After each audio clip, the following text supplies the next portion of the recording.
Well, so much for that. Well, maybe.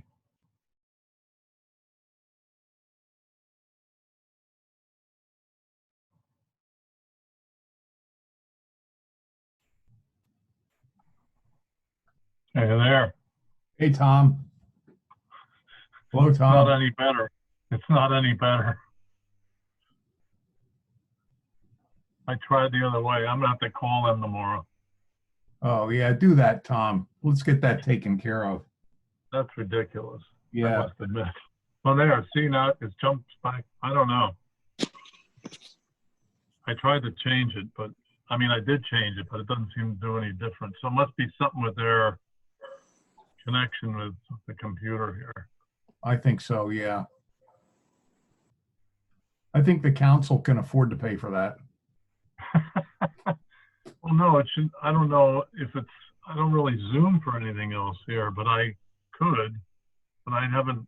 But I haven't. So I haven't. I can't tell you if it's like that for other Zoom stuff. But Well, I think it'd probably be. Now you're fine. Now I can see you. yeah, I know. I don't know. I don't either. Oh well. Yeah. Hi, Dave. Hey, Hi, Dave. Tom. Hi, Tom and Dave. Tom and Tom. Yeah. Can I just give you a quick update there at the beginning of the meeting for the Water Authority? It'll take about 15 seconds. Yeah.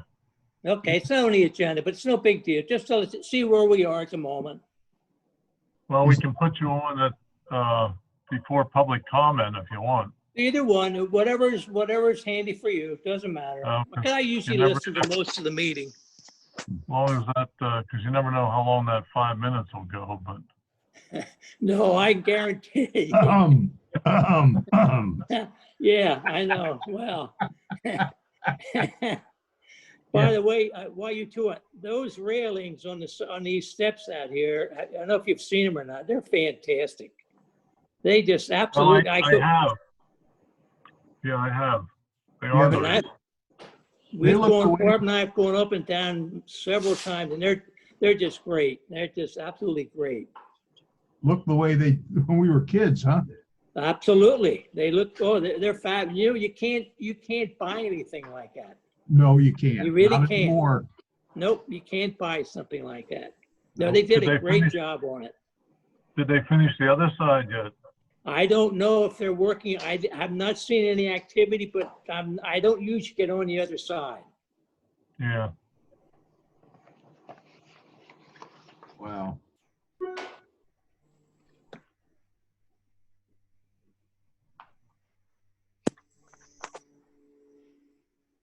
When I used to stay with my grandmother on Trent Avenue, I couldn't tell you how many times I went up and down those stairs going to the pool. Oh, yeah, absolutely. Oh, Absolutely.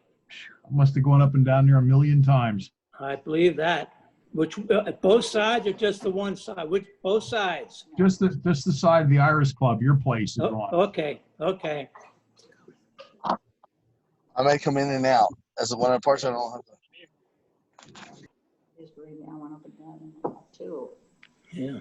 Going to Heck Brothers, going to work. It's not on mute at the moment, so I can put it on mute. I don't know if anybody else had trouble, but I couldn't get it on my iPad today. I can only get it on my phone. I've been trying for about 10 minutes. Yeah. So if people are late, I literally changed Wi-Fi's and drove somewhere else to try a different Wi-Fi. So I don't know. I don't know if other people have that issue. I have it on my iPad. Who's that? Tom? Paul Breath. Paul Brass.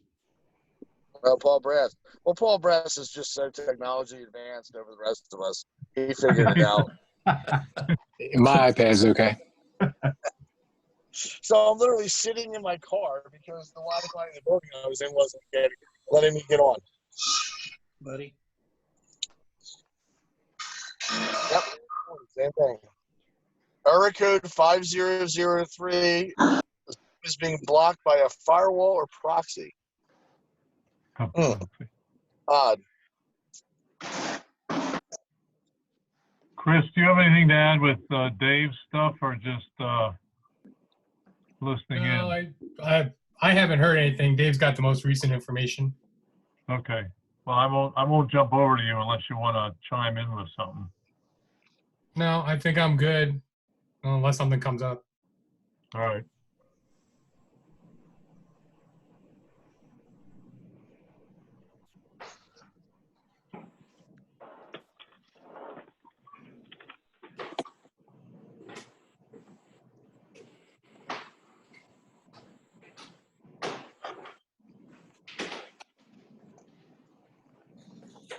Oh, I got three. I don't know who we missing. Melissa, you want to have a check in there to see who we got? Sure. Tom Boucher, Yep, here. Paul Brass, Here. Steve Brunner, John He Woodward. said he- Yeah, I'm sorry. He said he wouldn't be here. I'm sorry. That's okay. Woodward's here. And Tom Mull. Here. Okay, so we got a quorum and we're good to go. Okay, Dave asked if he could give the Western Berks info first here, so we'll let him chime in before we get to the public comment there. So go ahead, Dave. Okay, thank you. I was just out there this morning and the pipeline is going very nicely. We're anticipating completion of the pipe probably by next month, and then we'll have testing to do. So we're anticipating, assuming that all goes okay, anticipating up and running by the fall sometime. So it's going along very nicely, finally. It only took 8 years, but we're finally going to get some water. So that's all I had to report. Everything else is fine. Okay, good. Well, that's a good report. Yes. And Chris, you're okay, Chris? Yeah, I'm good. All right. So if you guys want to hang around, fine, and if you don't, okay too. Yeah, I'll hang All around. right. Okay, that's fine. Then we're looking for public comment there. Melissa, who else is here, Melissa, so I don't miss anybody? Mr. Jadick was here, and Nothing from me. I know Mitch Shostak was going to be joining the call today too. Okay, so Mitch is here. Let me scroll down and see. Wait, I saw it. Oh yeah, there's Mitch. Okay, hi Mitch. Afternoon. All right, then, Mr. Jadick, if you would like to speak, go ahead. I said nothing from me. Thank you. Oh, I'm sorry, I didn't hear that. Okay, then Mitch. Three things. First of all, thank you for putting the SOAR covers over the vents. That was done. Looking for information on FEMA, which I guess we're going to discuss in the meeting. And the third thing is a tentative date for the catch basins in the Brandywine Court area. And that's it. Okay, is that right? Is Jim Fab there? I have the flip boxes ordered. I can't get anybody to confirm a delivery date. I have the pipe ordered. I'm suspecting first, second week of September. Okay. All right. Okay, Mitch. I mean, I know you'd like it sooner rather than later. No, but- that's fine. Okay. We didn't get flooded with the past couple of rains. Nothing came down to yards, except the SOAR Okay. cover came off, I guess. Yeah, well, that's good. Glad to hear that. Okay. All right, then I guess we'll move on here with Michelle. Hi, everyone. Couple updates to my report. The retaining wall at the Wyomissing Hills swimming pool. I did talk to one of the board members. They removed some of the rotted pieces of pressure treated lumber to make some, minor changes in that area. They're still coming up with a game plan as how they're going to address and remediate the entire wall, but they're showing slight signs of progress. Update on 1743 Running Boulevard, a citation was filed and another new violation notice was issued for another vehicle that has expired registration and a refrigerator that showed up, disappeared, and then reappeared in the driveway last week. 447 Warwick, update from the report. One of the vehicles has since been removed and the trash and rubbish has been removed. 811 North 4th Street, the pool's been removed. That property is now in compliance. 446 Roxham, a permit's been applied for the swimming pool. 454 Roxham, a permit's been applied for a hot tub. And 1413 Dauphin Avenue. There were a total of 4 citations between 2019 and early 2020 that were issued for the property owner for the cat issue. The 2 citations from 2019, the owner had pled guilty to at Judge Taylor's courtroom. She then appealed her guilty plea, and a hearing is scheduled for those 2 citations for next Tuesday morning in the county appeals court. In the meantime, the 2 citations that were filed this year, there was a hearing for a few weeks ago. She ended up pleading guilty to those citations, and I had a conversation with her as to why she was appealing the 2 that she had previously pled guilty to. She said only because the amount of the fines plus court costs totaled close to $900. She has some financial difficulties right now and was mainly appealing them just because she wanted to see if the fines could be lowered. So in talking with Michelle Mayfield from Chris's office, we have reached a tentative agreement with that property owner that if the cat activity remains, you know, silent, as no cats are witnessed to be outside of her property from the date of that hearing 3 weeks ago until the end of this week, we would withdraw one of the citations that's pending in the county appeals court.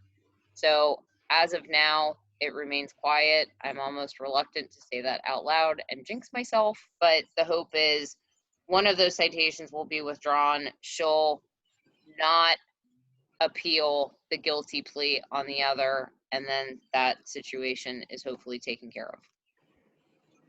So has she paid any fines at all? She paid the full amount due of almost $900 back in December of 2019. She then appealed that, but she's not gotten any money back. And then the 2 citations she pled guilty to a few weeks ago, I think she paid about $400. Okay. All right. I just have a couple of questions. What's the rule or whatever, the info for dumpsters on the street and trailers on the street?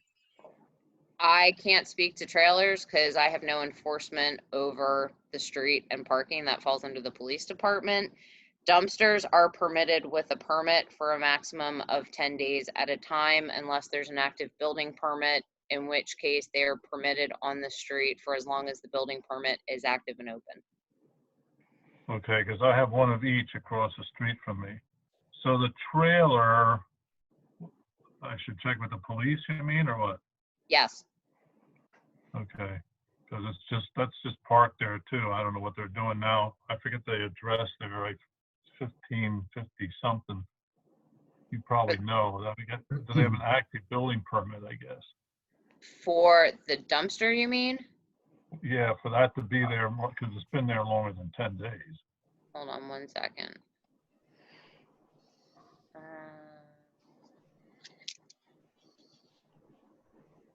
So, do you know the exact address? Oh, 15, no, just maybe 51.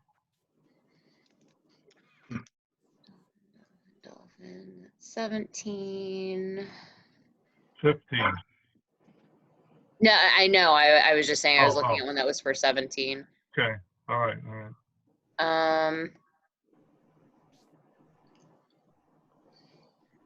I'm not seeing anything recent, so I'll follow up on that one. Okay.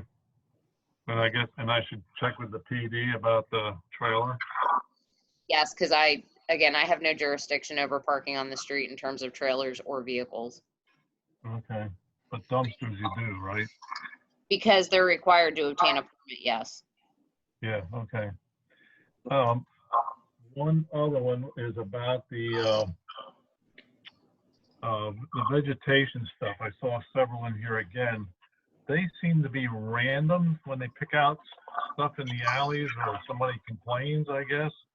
Either somebody's complaining, like a resident or our trash hauler in a lot of cases, or as inspections are being done, it's being observed and notices are being sent. Okay, well, I just want to say that although it seems like there's a few of those, but if you ride up and down the alleys, there could be many, many, many of those. So I'm just wondering why they're picking ones because of a complaint, a specific complaint, or they're just like randomly picking stuff out, or what? I don't know. I'm just asking because there are a ton of stuff in the alleys. The one that has come in, I should say the ones that have come in so far are complaint driven. So besides the block of Van Steady, we're now halfway through August. So in the past 2 weeks, violation notices have been issued for the 1,400 blocks of Van Steffi, Parkside Drive North, and down also towards the 1,400 and 1,500 blocks of Girard. For the whole block, you mean? Or No, whatever? specific properties that actually have vegetation that's overhanging. Okay, in those blocks, you're saying, right? Yes. Okay, all right. I didn't see, that wasn't on your notes, though, was it? No, because this report is only for July and those notices have Oh. only been issued in August. Oh, okay, all right. Okay, I get it. All right. Okay, I'm just checking because I know there's a lot of it, a whole lot of it, just from pedaling my bicycle around there. Okay, I mean, that's, we can start doing alley sweeps for that. well, I'm just asking because I just don't want, like, okay, you know, John Jones gets written up and 3 doors down, it looks like, you know, we're in some sort of a rainforest somewhere. So it just seemed too at random to me, and I think there's a lot that could be picked on for not following up on the vegetation stuff. And it's really hanging out. I mean, it's not like it's just a little bit. Yeah. Anyway, okay, well, tell them to just make sure they're doing them all over the place, not just at one spot. I will, and they are. Okay. Can I say 2 words about the trailer? There is also a trailer parked on Old Wyomissing Road. It's been sitting here for months. I don't think there is any, it's just the resident that keeps the trailer in the street. I was wondering about it. I'm interested if you find out, Mr. Bauscher, about the I'll find out. I'll make sure I get a note to you or something. Yeah, thank you. There is something, but I don't know what it is. Okay, I'll As check. far as I know, they're not allowed as long as they're not hooked up. That's as far as I know, but you know, I don't know. Yeah, I think it is something like that. I'll find out. Okay. All right. Michelle, all right. Go ahead. Could I ask 2 questions? This is Mitch Shestock. Good afternoon. Are you still in the emergency mode for doing inspections or not? What do you mean? In terms of property maintenance code, trash, rubbish, grass, and weeds are the main things that we're focusing on right now. Just because there are some property owners that have been heavily impacted. Do you have a property you're concerned about? Well, I was just curious if anything was done with the 4 unregistered vehicles sitting in the driveway for probably about a year on Lincoln Avenue that I sent to you. And I know the virus happened and he went into more emergency mode, so to speak, but they're still sitting there in the driveway and in the lawn. We did issue enforcement notices for them. Hold on a second. All right. I can't. You're talking at the corner of Lincoln and would that be Squire? No, it's on Lincoln Avenue, 19 something. It's on the right-hand side. I forget the address. I can recall sending you an email a couple months ago, and then the virus hit, and I know you went into more emergency mode. Hold on a second. I had a pending list though of everything that came in during that time that we went through when we kind of resumed somewhat normal procedures. And I thought everything was taken off that list. All right, what I'll do is I'll look at the address and send you an email. The second thing is, could you put a note, and as your schedule permits, were permits pulled for 1890 Brandywine Road? I can tell you that right now if you give me a second, but the address is, People came in and did an awful lot of work, and I guess they were flipping it, and now it's up for sale. so I don't have any active permits, and I will reach out to the property owner to follow up on that, but I can tell you, you can do a pretty extensive amount of renovations to the interior of a house and not require a permit if you're not moving or adding electrical, mechanical, or plumbing, or doing anything structural. Okay, what about if you add drainage and you redid part of a patio outside? Patio would need a zoning permit. What do you mean by drainage? What they did is, I guess the previous owner had problems where the patio came away from the house. They went in and did a half-assed cement job, and then at the one end, they have a drainage pipe that goes from the back of the house to the side of the house and is attached to another drainage pipe with duct tape. Oh boy. Okay, yeah, we'll look into that one. What I will do is I will send you a picture of it. Okay, Address. thank you. I will follow up with you on both of those then. Good. Made All my right. day. That's it. Thank you very much. All right, that's good. Okay, on to the 2011 drainage issue there. I guess we'll turn that over to Jim.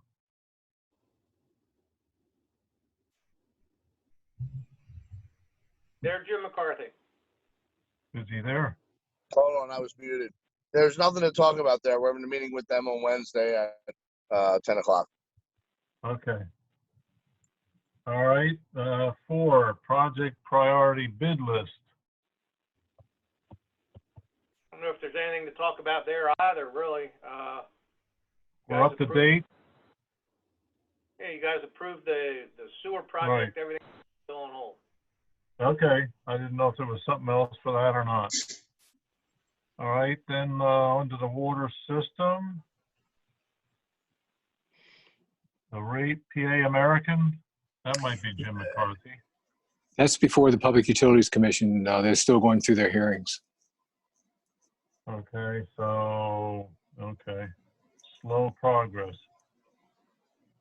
Okay, State Hill and Vista, anything else there? That condition diagram is due to, I sent you an email, everybody an email last week.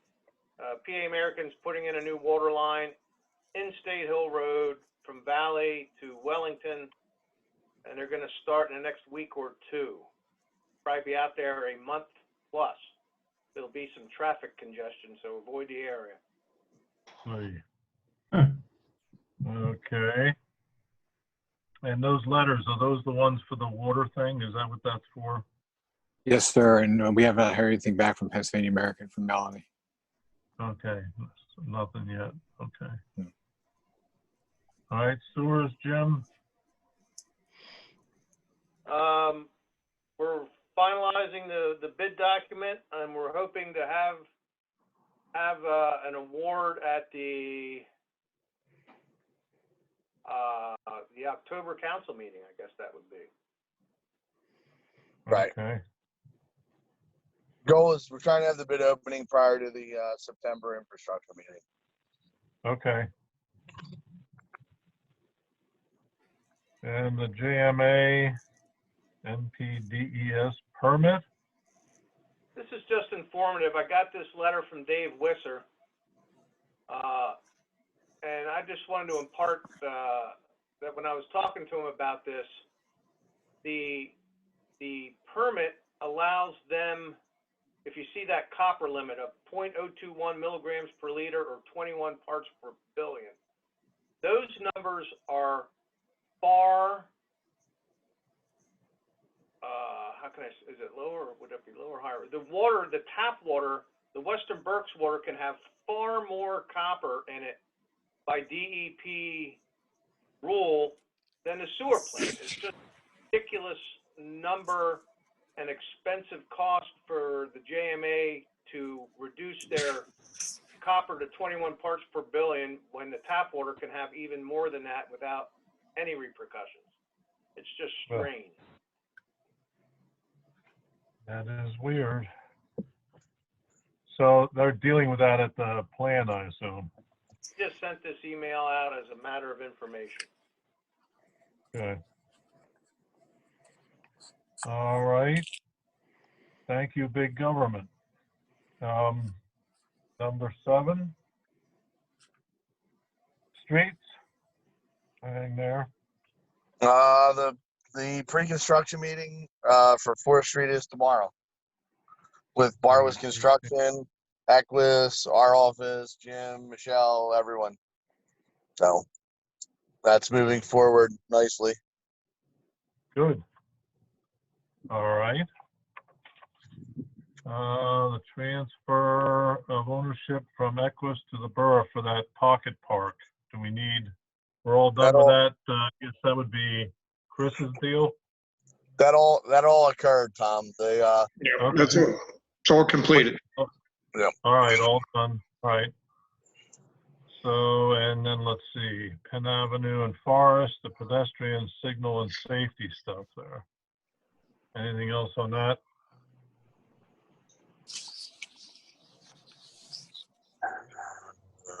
Is that Jim also? McCarthy? There's an email that's included here. Melissa's pulling it up right now. Tom Gumbar, who is Senator Schwenk's assistant, had been in contact with the property owner that was requesting some type of upgrade at that intersection.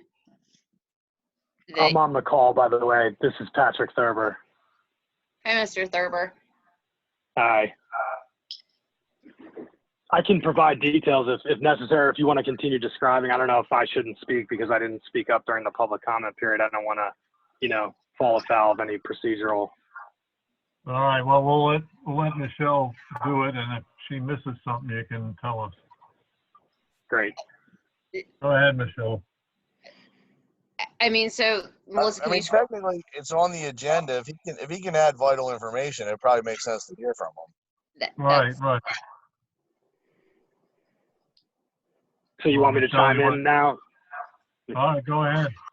One of you. Yeah, so I'll just quickly jump in. So I'd written an email to Senator Schwenk's office because Penn Avenue is a state road. I've been concerned for a little while now about the condition of the road there for a number of reasons. But the primary concern for me is the speed of traffic traveling. I guess it's east on Penn Avenue, kind of right past Do-Si-Do. That's where Forest intersects Penn there. I live on Dolphin. My wife and I and our 2 young kids will often go down there to see the trains. And getting across Penn Avenue at Forest is pretty difficult, so much so that my mom won't even attempt to cross the street there. So I wrote to the senator's office to see if there was something they could do. PennDOT responded saying that their feeling is that a crosswalk isn't justified there, but that the borough is able to act on its own if it feels that it's warranted to make some sort of change there, and PennDOT could provide some help or support if necessary. So we're just at the beginnings of this conversation. And, so that's kind of really my concern is how do we get traffic to slow down? It's a 30-mile-an-hour zone coming from a 45, and people are definitely exceeding 30. So anyway, I'll stop there. Hey, Michelle, you want to add anything else? Or? Yeah, the only way to get people to slow down is to give them tickets. But people don't like getting tickets. I mean, honestly, that's the only way you can get people to slow down is you have to police it and give people tickets, but you're tickling your local residents who then don't like it. So, unfortunately, because that stretch, this is Jim McCarthy, the borough engineer. That stretch you're getting off the highway where people are used to traveling 65, which means they're traveling 75, and then they get on that little section of Penn Ave there where it's 4 lanes, which still feels like a highway, and then they see the signs which say local road ahead, slow down, child replay, all that stuff, slowing them down. They're still going fast through there. I mean, I know exactly what you're talking about. It's just them coming off the highway, and takes people a while to adjust to that. The only real way to do it is to ticket them. Now, I know in the past, I think I can recall seeing one of our little signs up there that says, slow down, blinking light, you're too fast, or whatever it says, warning, thank you for going 30 or whatever. I don't know if that would help or not. We can ask Tom Indy now and see if we can put that up to see if it helps. Because I've seen that up before. I don't know if it helps or not. It helps for a short time if you put that up. Yeah. Well, should we put that on the agenda for fire and police, or?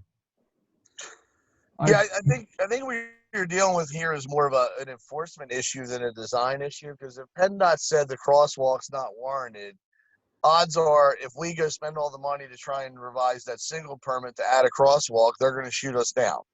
Because, the only reason they, engaged in this is because they got a call from the senator's office, and they now basically looked at it and said it's not warranted, but the borough could on their own go do it.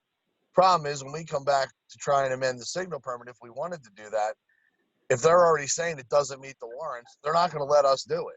We're just going to waste a bunch of time and money. That's why I think the better thing would be to either do enforcement, or like maybe Tom recommended, put out the speed trap flasher traffic counter that tells you you're going too fast, slow down.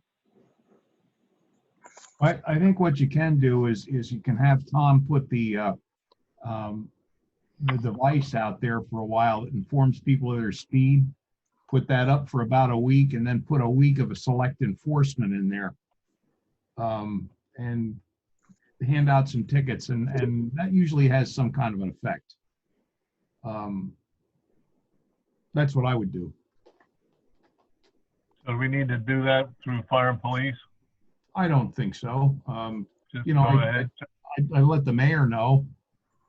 Let the mayor and you might want to bring Bill Jenks in on it. That you're. Yeah. Let's. You might as well just move on it and get it over with. Fine with me. Want me, Pat, to do that? Yeah, Pat can take care of that. Got it. Okay. I mean, okay, everybody's Mr. aware of the problem there. So. Yeah, Mr. Thurber, we'll do the best we can there.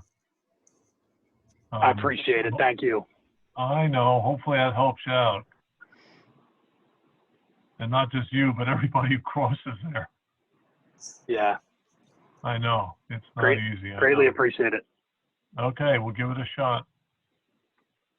Okay, the street cut permits. If you recall, that was, I forget the name of the company, wanted to run some cable from Tewksbury out to State Hill Road. After the last meeting, I got back to him with what it would take as far as street restoration, and I've not heard anything back. But they didn't put the stuff in either, did they? No. Okay. Well, then we'll wait till you hear from them. Yep. Okay. Park Road curb. This is for the paving of Park Road that'll happen this fall, next spring. And I did go out and look at the curbing there. There's only 2 locations that need curb replacement. One is a 41-foot section, and that is just north of Fazio's garage. There's like a church in a house. I forget what the name of the church is, but they have about 40 feet, and the security guards building has about 6 feet. So I guess what I'm looking for is approval to send out curb replacement letters to those 2 properties. Okay, we need we'll need a motion for that. Anybody want to make that motion? So moved. Was Second. that John? Okay, John was second. Was that Tom for motion? Yes. Okay, Tom for a motion, John for second, Melissa. All right, all those in favor that Jim send that note out? Aye. Aye. Opposed? Okay. All right, we'll move forward with that. The Penn Avenue work, are they getting there soon? They keep saying they're gonna be there. They worked on the handicap ramps down there at Clayton, but they are gonna do some concrete patching on that concrete portion there. But when it's gonna happen, could be tomorrow, could be a month. I'm not sure. Up through West Lawn, it looks like they're starting to, you know, chew up the macadam, you know, they're doing some of that Yeah. digging there, so it might be sooner, hopefully sooner than later. Okay, the George Avenue thing. I actually received that request from Kevin Timoshenko, who owns and resides at the Met apartment building. I'm sure you're all aware we changed the traffic pattern on George Avenue to make it one way heading northbound, I should say like northeast bound, from the Penn Burn George Avenue intersection towards Hill Avenue. There's a typo on the agenda. It should actually be request for a flashing light at the Hill Avenue and Reading Avenue intersection to warn traffic that, you know, half a block away, it goes to one way. I did advise Mr. Timoshenko when he submitted the request that any flashing signal requires PennDOT approval, which would require us to submit a lot of information at a somewhat significant cost to PennDOT for their approval, and that I would bring it to the Infrastructure Committee's attention for discussion. So what's been the problem, I guess, is what I'm gonna ask you. He's saying he notices multiple vehicles a day get to the point where George and Hill intersect and it becomes one way and have to turn around or cut through his parking lot to go back in the appropriate direction. Can't we just put up a sign that says one way ahead or something, or? We already have multiple. Yeah, I know. We have multiple signs. And if I could like step back in time, one of the things that started this whole investigation of making that one way was complaints from Mr. Timoshenko's tenants that there was unsafe coming out of his driveway. So that's compounded the bad situation over there, which met all the warrants to change the one way the other way. So my recommendation would be that Jim, correct me if I'm wrong, the signs have only been out, what, about 3 months max? Max, yeah. Jim Bob? Yes. I say we just give this a year, and if we have a problem long-term, we deal with it. This is just adjusting the driving habits of the local residents of Wyomissing and the surrounding communities that use that road that are not used to it being one way, that have maybe been one way the last 60 years they've been driving. So, right. And they don't go down that road every day. So I certainly would not, I don't even know that we could get a flashing sign approved by PennDOT of a one-way street ahead. So I would say that I would recommend that we just table this for a year and discuss this at the August 2021 meeting if it's still a problem, when people have learned the habits of the new road. I concur with that. Yep, me too. I'm all for that one. Melissa just put a little asterisk there, I guess, for next year. Okay.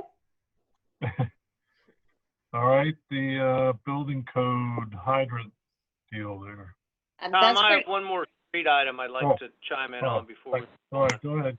Go ahead. In the mail, we do winter maintenance on state highways, Penn, Park, Paper Mill, North Wyomissing Boulevard. And we have a 5-year agreement with PennDOT that we'll plow it and salt it, and they'll pay us for that work. And I'd like council to approve it at the next council meeting that we sign this agreement. It's a resolution for the agreement. So I just wanted to mention it here so it gets on the council agenda. All right. Chris, do we need a motion for that, do you think, or what? Yeah, we should have a motion. So moved. Second, John says move it, and I don't know who was second there. me. Yeah. Okay, Tom. All right, all in favor? Is that a 5-year deal again? Yes. Okay. Aye. Aye. Opposed? Yeah. Okay, now the hydrant. Anything else, Jim? No. Okay, hydrant requirement there. Excuse me. That's pretty self-explanatory, other than adoption is now expected to take place in October, not September, because it has to be advertised on the LNI website for 30 days before we can adopt it, and the timing of the September council meeting won't allow that to happen. Okay. Well, we've been waiting a while for that one anyway, so that won't hurt. No. Okay, so we'll look for that in October. All right, Public Works Facility. I think we can all read that pretty clearly there. Jim, any comments? Only that I had a meeting with Kathy Bruder on Friday, and we will start legislative outreach to lobby for approval of that grant request starting next week. Okay. All right. So Michelle, did you get the note that Mark Gillen sent me? I did. Oh, good, good. His handwriting is worse than mine. And mine. But that was very nice of him to do that. It was. Okay. The traffic studies, the calming, stop sign placements along Cleveland and up to Tom, Lake. I have some information for you on that. Go ahead. The police department, Lieutenant Indy went out and he has written a response back to me. I thought it was going to fire and police. My apologies for not forwarding this email. Well, that's okay. But basically, they're going to redeploy the speed sign in the 1,300 and 1,400 blocks of Cleveland. A traffic calming technique is the narrowness of a travel lane, which Cleveland Avenue being already one way and allowing parking on both sides is a natural calming technique. Restricting any parking along Cleveland Avenue would create the opposite effect, he feels. The natural dip in the road with cautionary signage at Forest Avenue is also a natural traffic calming. And of course, the stop sign does not have the required merits with PennDOT. 85% of the vehicle speed is 19.9 miles per hour after the study. And the police department has put in an internal procedure in place to document traffic complaints from the initial report to the conclusion at this location as well as all locations. So basically, that is their recommendation at this time to close this out and provide the enforcement action there when necessary. Did you say the 85th percentile was 19 miles an hour? 85% of the vehicle speed is 19.9 miles per hour. That can't really ask for any better than that. You don't really have a speeding issue if your 85th percentile is that low. You may have a couple outlier nut jobs flying down there. All right. Yeah. And no kind of signage going to stop that. No. I see that in that whole street a lot, and I don't know if there's speed. I can't judge the exact speed, but most people, because of the parking on both sides there, you really kind of maneuver along there kind of slowly anyway in a lot of that area. So they don't seem to be overly doing it, and there are several pretty good bumps, for the, draining the water runoff there, that if they're going fast on there, they're going to really take a bump. So Yeah. It seems pretty good. Okay, Yeah, I mean, so we can let that go. Or what? If you're following traffic engineering and PennDOT procedures, a 19 point whatever exactly 7 or 6 Pat said, there's not a speeding issue there. There's not a speeding issue that can be solved by some design change. This is just, you might have couple isolated speeders that maybe just need to get a big ticket. Right. Okay, so we can take that one off, I guess. Yes, sir. Okay. Okay, storm and flood damage there for number 11. I believe that's going to be discussed in executive session. Okay. And let's see, Verizon, WSCF, and review there. So I have a couple sample ordinances from other municipalities. I wanted, for the purpose of this meeting, since Chris and I are still working on draft regulations, just to give you some visuals of what typical small cell wireless communication facilities look like. So Melissa, if you wouldn't mind scrolling through those pictures that I had asked to be included as part of the agenda. Just some general things to keep in mind. I'd like you to start thinking about. Some municipalities have spacing requirements. So these small antennas can only be placed within 300 or 500 or 700 feet of each other. Some municipalities require a site location to be developed so that it can accommodate 2 providers if need be. Some require them to be located a specific distance from trees. Some require a photo simulation as part of the permit application of what the utility pole or street light looks like before and what it's going to look like after. And something I think we would want no matter what is that any new pole, the borough gets to designate the style, color, and location of what that support structure would look like. Based off the photos that you're looking at right now, do any of you have any concerns or requests that Chris and I take into consideration when working on those regulations? Like, is there anything you're seeing that you think would stick out like a sore thumb in the community that we should find a way to address, that there's regulatory oversight? Michelle, are those, do they put up new poles when they're putting that antenna on the top? Not necessarily. A determination needs to be made as, first, is there an existing support structure? So is there an existing utility pole or street light that is adequate and will pass the engineering test that it can support what's going to be placed on it? If the answer is yes, they most likely, depending how we draft our ordinance, would be required to locate on an existing support structure.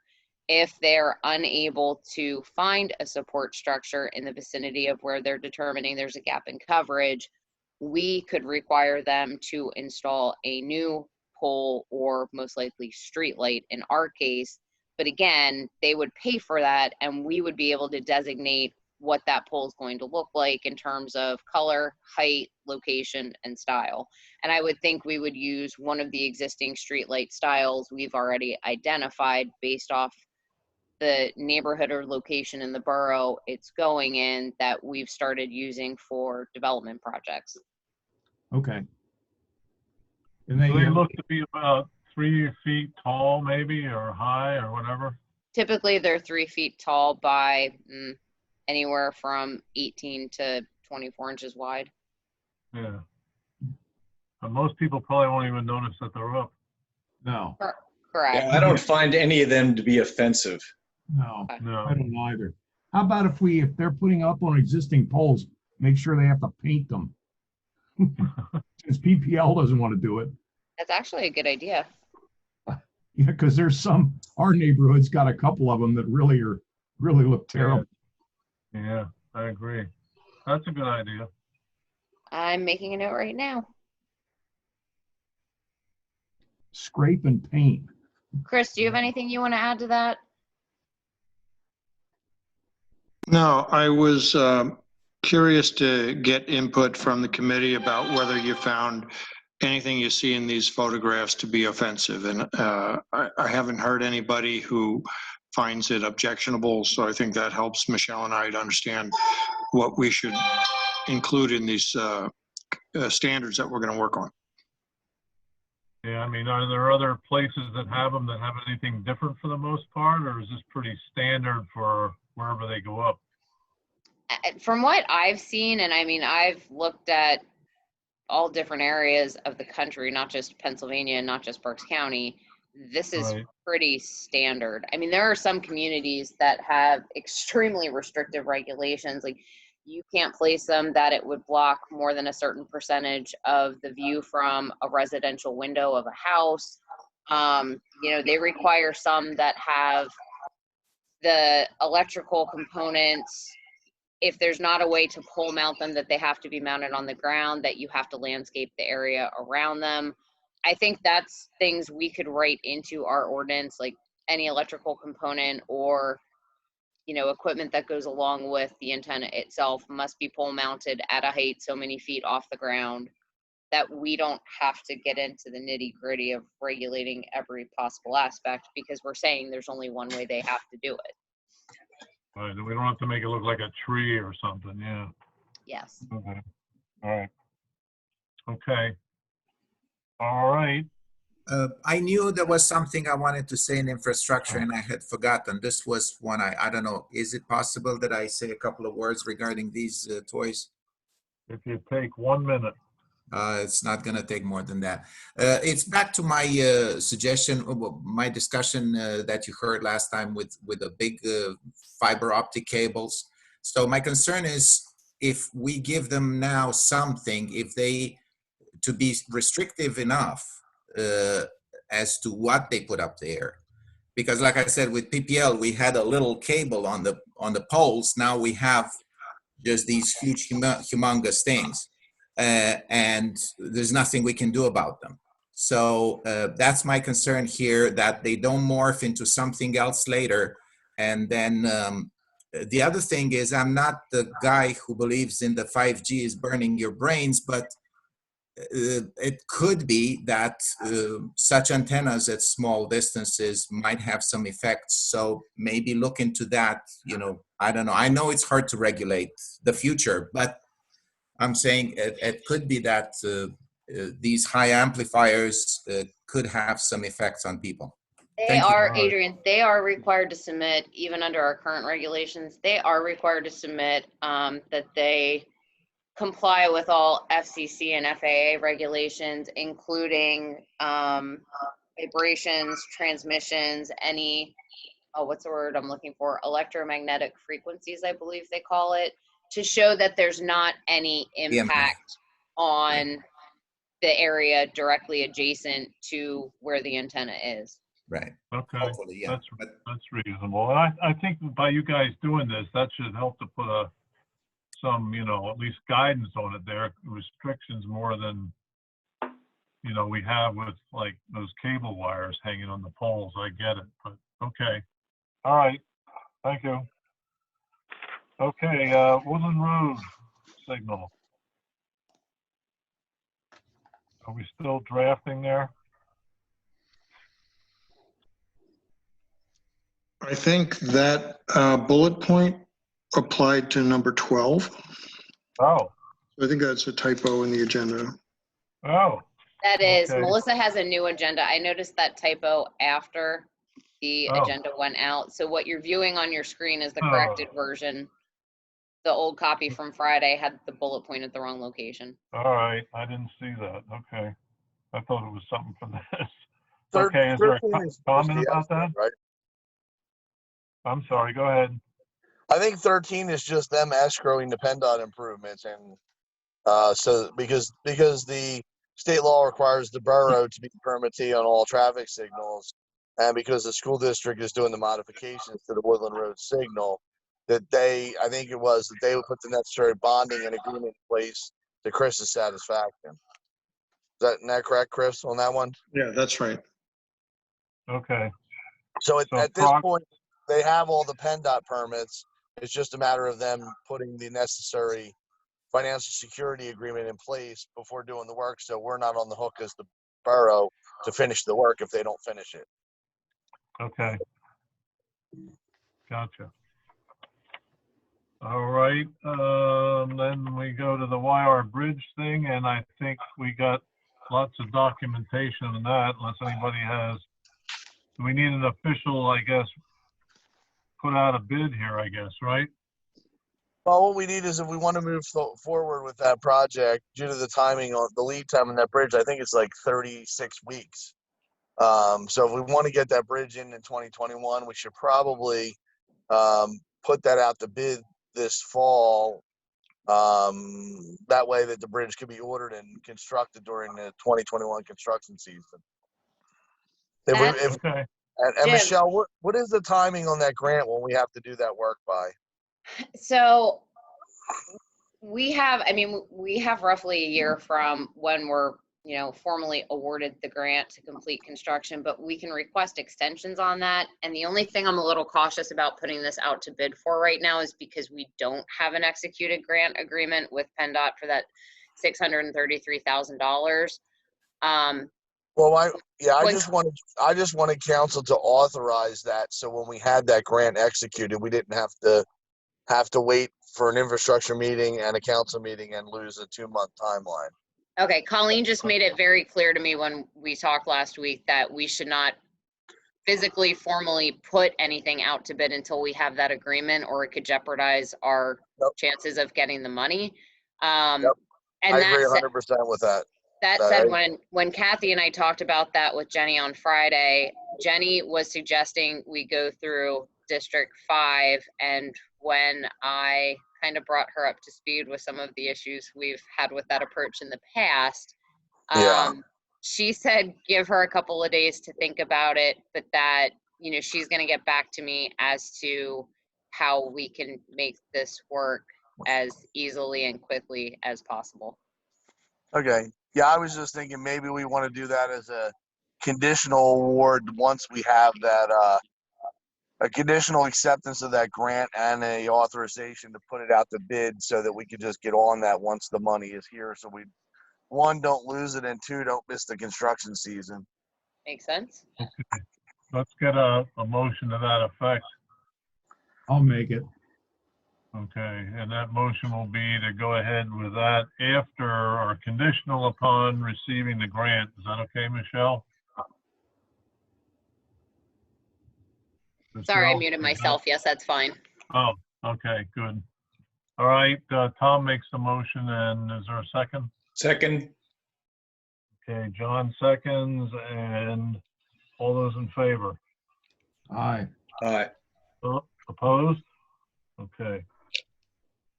All So right, Jim McCarthy, what's the condition of the one bank that kind of got washed away a little bit? Do we have to prop that up before we put that bridge in? Well, when we do, John, when we do the new bridge, we're gonna actually, the plan that we submitted for the grant and the prior plan that we had for the budget, we're moving the abutments back outside of the stream banks, so that we don't have that erosion behind them anymore. And then in front of the abutments, we're gonna rip wrap around the abutments themselves. But if I remember right, on the south side, like towards the YR Club, the abutments are going to go back 11 feet, and the park side, they're going north 8 feet, so that they're actually totally out of the stream channel. Probably years ago when it was built, they were, and it's just eroded over time.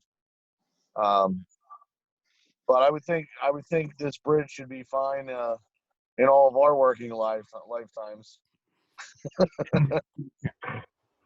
Once we replace it. Got it. Okay, John? Yes, perfect. All right. Library roof repairs and HVAC. Well, we made a decision about the roof repair, so that will be a budgetary item for next year. Okay. But we still need to make a decision on the burner, on the heater, which I believe the number was around $8,000 if we want to replace just the burner on the boiler. And then recently, there were some air conditioning issues in the new section of the library. But we got to remember, even the new section is now 20 years old. And I'll have some information on possible needs for an air conditioner upgrade over there shortly. Do they contribute anything toward that or not? No. That's our responsibility, Tom. Okay. Excuse me, this is Jody Menning. Can I just offer a reminder that there is apparently some grant funding available specifically for public libraries. We may want to look into that. It's just a 50% match, but since we're planning on spending quite a bit for the roof and some other, needed upgrades, that's something I think we need to look into for next year, especially if it's in the budget for next year. I have, Jody, I have mentioned that to Colleen. We were focused on the Berkshire Heights Playground and then RACP, but since those apps are both in, I'll ask her, can we circle back to that and see what's going on, like what our potential funding sources may be? Okay, it's specifically called the Keystone Grant. It's by the Keystone Recreation Park and Conservation Fund. So it's a separate pool of money, I think, from some of the things that we were thinking about. That, and I believe you sent me that information and I had flipped it to her several months ago. Okay.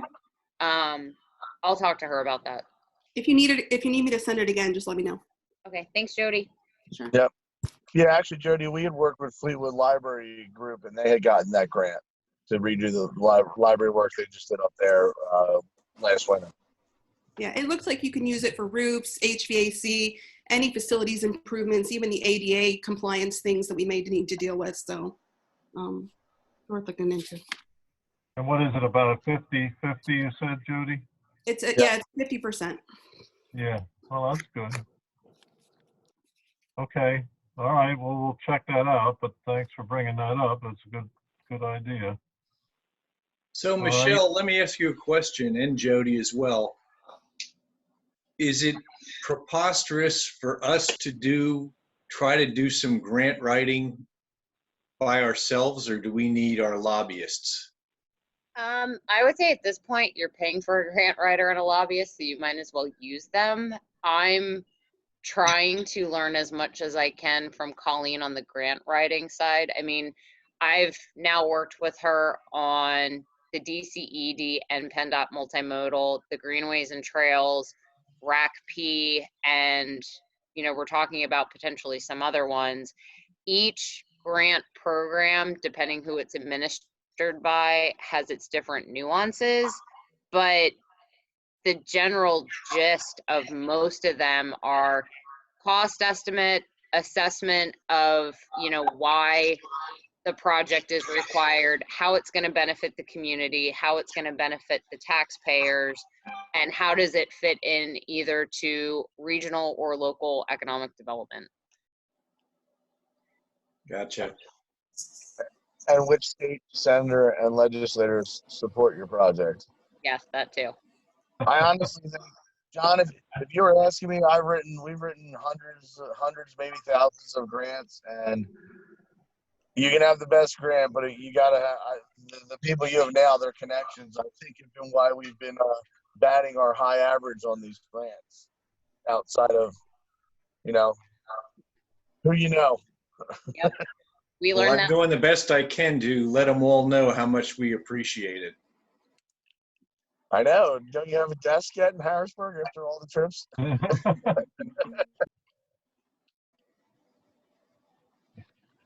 All right. Okay, the tree at 16, or tree issue at 1640 Dauphin. And that's me. Received a call from Mr. Jepson, who has been working and talking with the tree department. This kind of started back on September 15th, 2016. He called about having his tree, at the borough tree on the planting strip, removed because of widening his driveway. And at that time, the tree department thought it was resolved because they said, just let us know when you're having your driveway widened and a permit, and they'll come out and take the tree down, do the root grinding. Apparently the driveway work didn't proceed, so the tree is still in place. And on June 9th, 2020, Mr. Jepson also called the tree department, and they did a inspection, another conversation about the driveway, assured that we would remove the tree if necessary after work is scheduled and confirmed, and they did, and there was some pruning work pending. They have since, within the last month or so, sometime around August 4th, they've done some storm cleanup out there, done some, and you can see there tree number 1 and tree number 2, the request and so forth. Basically, when I spoke to Mr. Jepson, he's concerned about the tree and he needs it down for his driveway. what I told him was that if he would go ahead and apply for the permit, get his permit squared away for replacing his driveway, then we would basically take the tree down, because there was some concern about that the driveway's been talked about since 2016. Still nothing's been done, and we're kind of hesitant on taking the tree down. Mark McLaughlin has done a evaluation of the tree, the linden adjacent to the driveway. Do we have that one, Melissa? The linden adjacent to the driveway, 1640 Dolphin Avenue, is healthy and structurally sound. There are a few small pockets of decay remain in old pruning. All dead wood, broken and compromised branches have been removed. We will continue to monitor the condition of this tree. After they pruned it, Mr. Jepson still wasn't happy. I told him that I would take it to infrastructure, but as it stands where we're at right now, what I told him was the only way really the tree would come down is if he gets the permit to do the work on the driveway, to which we would take it down to, so it wouldn't interfere with his driveway construction. Do you have the pictures, Melissa? The tree is the one there on the closest to you with the limb laying next to it. That's apparently just some pictures. He now is concerned that the tree is leaning and is going to fall in the house. And then this was a branch that was down in the driveway that our crews cleaned up after the tropical storm. But that has been cleaned up and the tree has been pruned. So I told Mr. Jepson I would bring this to infrastructure to see if there's any kind of a different direction. But according to the tree department, the tree is healthy. It doesn't need to come down unless they're going to do work on the driveway, to which it would come down.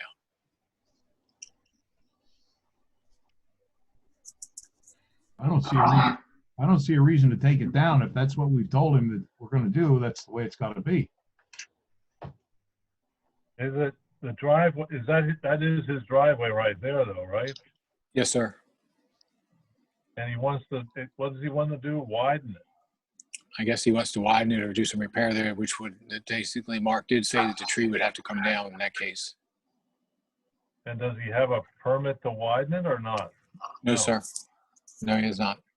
Well, I wouldn't do anything till he has a permit, and then we could review it again if we have to. Okay.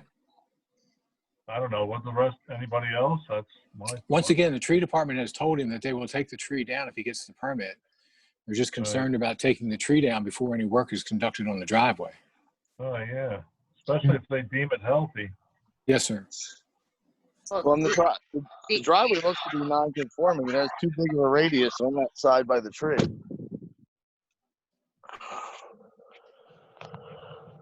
I think our ordinance only calls for a 3-foot radius on the driveway. That looks more like 9 to me from the picture. That's definitely more than 3-foot radius. Might even be 15. It looks like they can put a 3-foot radius and it will still widen the driveway 4 feet and not be into the tree. The other thing I'd add, we also have a max driveway. Huh? I was Isn't it 3 feet? The radius? It is. The other thing I would add to that is that the streets and sidewalk ordinance says that the driveway curb cut for a single family home may not be wider than 16 feet unless the infrastructure committee and council, individually approve for this property something wider, which, you've done on multiple occasions for other properties when they've justified a need, but I've not received a permit application or a request for a wider curb cut. And that driveway is wider than 16 feet at the street now by that photo. So if he applies for the permit, you guys would pick that up on review and then deal with it. That way, any exception would have to come back to infrastructure. Correct. Yeah, agree. Yeah, agree. Yep. I can relay that to Mr. Jepson if that's your direction. Yep. Anyone else? It seems like he dropped the ball, not us. Yeah. Yeah. I agree. All right. Let me know that, Pat. Yes, sir. Okay. Thank you. All right.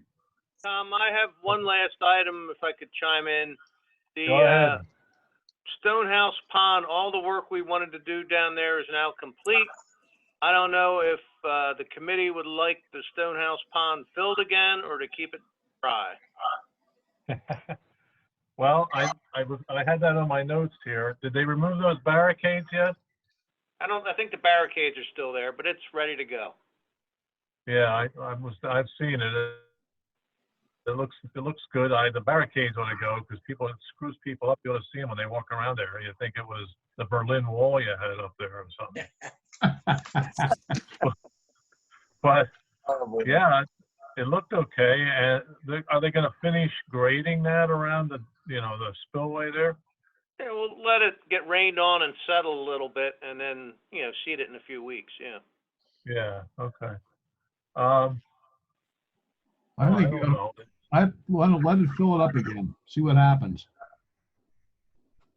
Yeah, with school about to start, maybe they'll stay out of it. I don't know. Yeah, I think it's getting to that time of the year. I have passed some. Go ahead, Tom. I'm sorry.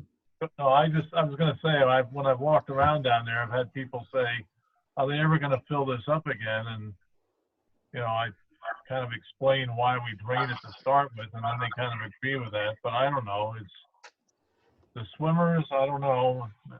Well, we can always pull the plug again, I guess, if we have to, right? If it gets out of hand, we can always dump it again. It does look nicer full. It does. It does. Well, try to fill it up, Jim. We can test everything out. All right. On number 11, the last bullet point, is there anything, there was no discussion about the sinking springs storage issues? Wait, did I miss something here? Yeah, the last bullet item. Oh, Spring Township sanitary sewer issues. Well, I can't personally speak to that. I can chime in a little bit on that. Go ahead. Paul Darish, their public works guy, and I are going to get together at some point. I'd offered some dates, but I haven't heard back from him. I let him know that he had two manholes that were up in the storm.